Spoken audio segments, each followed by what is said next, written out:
Hello students, in the last video we started with the factors affecting solubility. We saw about the nature of solute and solvent. We saw second factor about the effect of temperature.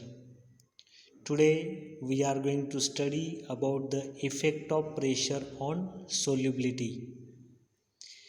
Generally, pressure has no effect on solubilities of solids and liquids, as the solids and liquids are incompressible.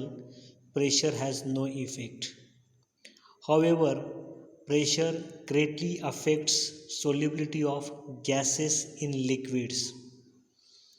The solubility of gases increases with increasing pressure.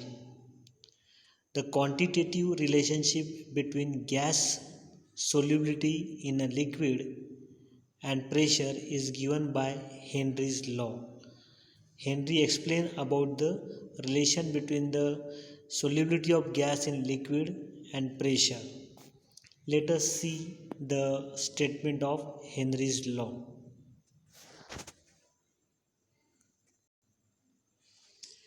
It states that solubility of a gas in a liquid is directly proportional to the pressure of gas over the solution.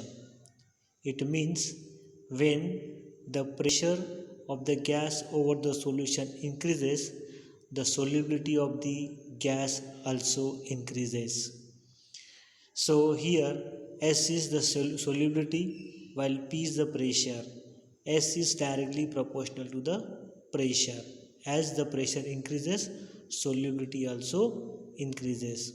Or we can say S equal to, we have to remove the proportional sign, S equal to KHP, where S is solubility of the gas, it is moles per liter, while P is the pressure of the gas in bar over the solution, and KH is the proportionality constant.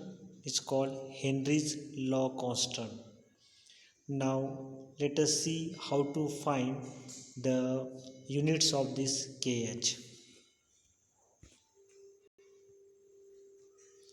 So units of KH equal to S. Now KH equal to S upon P. As we know, S is equal to KH into P. We can write KH equal to S upon P. Now solubility is measured in moles per liter while pressure is measured in bar. So we'll get here unit moles per liter per bar. When P equal to 1 bar, KH equal to S. Thus, KH is the solubility of gas in a liquid when its pressure over the solution is 1 bar. It means when the pressure over solution is 1 bar, that time whatever is the solubility of gas is there, that is nothing but this proportionality constant KH. Now the demonstration of Henry's law.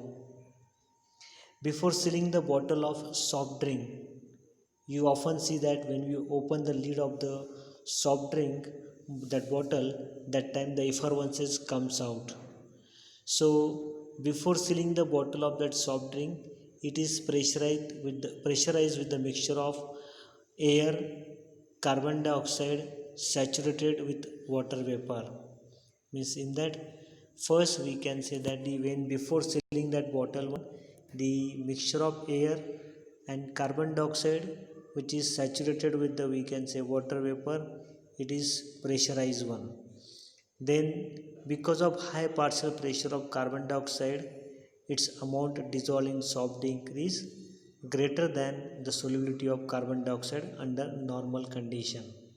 So here the pressure is applied so that the maximum quantity of carbon dioxide can be dissolved in that water vapor.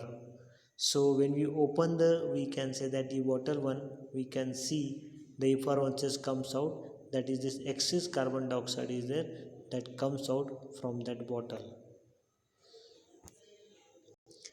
Now the exception to Henry's law means where we can say that there is a limitation of the Henry's law.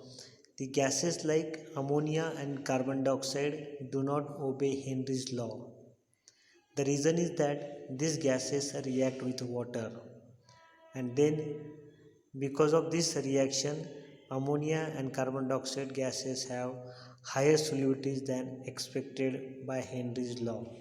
So because of the, we can say that the reaction with the water, these gases are there, their solubilities are higher one than expected by the Henry's law. So this is a limitation of the, we can say that the Henry's law. So students, go through the video again and complete the homework which is given on the screen. So okay, and thank you.